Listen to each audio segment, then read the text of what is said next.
Fala galera curiosa, tudo bom com vocês? Sejam bem-vindos ao canal Fato Curioso. E antes de ir para o vídeo, eu gostaria de pedir a vocês que se inscrevessem no canal, ativassem as notificações e deixassem o like, hein, para fortalecer ainda mais o canal. E vamos para o vídeo.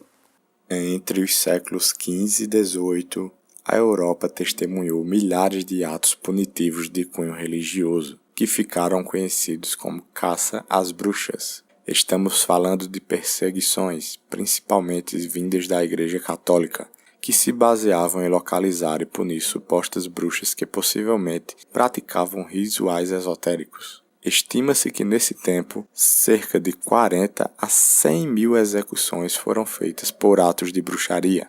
A crença geral do povo achava que as bruxas e curandeiros recebiam auxílio de entidades sobrenaturais, como o diabo, por exemplo. Veja a seguir maneiras que eram utilizadas para descobrir se uma pessoa era bruxa. Ser incapaz de chorar. O Maleus Maleficarum, ou Martelo das Bruxas, foi um documento da era medieval que falava sobre as bruxas. Foi escrita em latim por dois monges alemães. Por muito tempo, esse foi o livro mais vendido da Europa, perdendo apenas para a Bíblia. Esse livro ensinava como conduzir julgamentos e punir bruxas.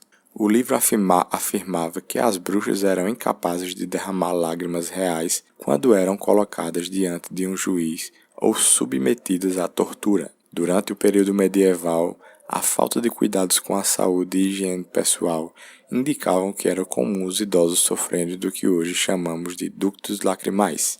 Essa condição é uma infecção nos canais lacrimais que impedem o doente de derramar lágrimas. Naquele tempo, muitas mulheres idosas acabaram morrendo por não conseguir chorar. O terceiro mamilo. Ter um animal de estimação era quase uma prova de que a pessoa era bruxa. As pessoas acreditavam que as bruxas mantinham demônios em suas casas como animais de estimação, só que disfarçados de cães, gatos, insetos ou roedores. Qual a relação com o terceiro mamilo?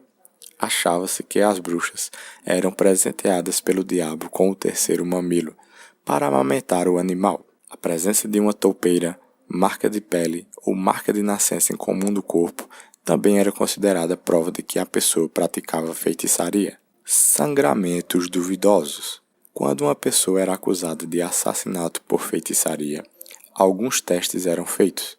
Acreditava-se que a alma ainda residia no corpo logo após a morte e que o cadáver reagia de forma estranha na presença do assassino.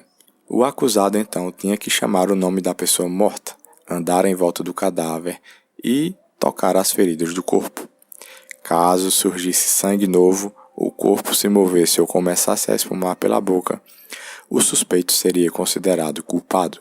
Porém, o que eles não sabiam na época era que existe um fluido que sai do nosso corpo quando morremos.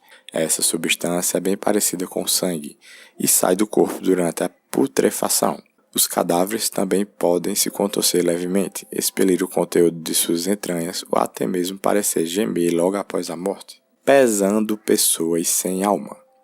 As pessoas acreditavam que as almas são fardos pesados e como uma bruxa não tinha uma, ela seria significativamente mais leve do que outra mulher inocente. A pessoa então ficava de um lado da balança e pesos de ferro ficariam do outro. As mulheres com o peso adequado recebiam até um certificado para provar sua inocência. Na Inglaterra, era comum despir uma mulher e pesá-la contra uma Bíblia, pesada, encadernada em ferro. Se a balança não se equilibrasse, a mulher seria condenada por ser bruxa. Em outros lugares da Europa, as mulheres seriam pesadas contra pilhas de Bíblias. O banquinho Ducking. O banquinho Ducking foi o método mais difundido e confiável para saber se uma pessoa era bruxa. A acusada de bruxaria era arrastada para um rio ou lago, despida e amarrada. Então, era arremessada para ver se flutuava na água.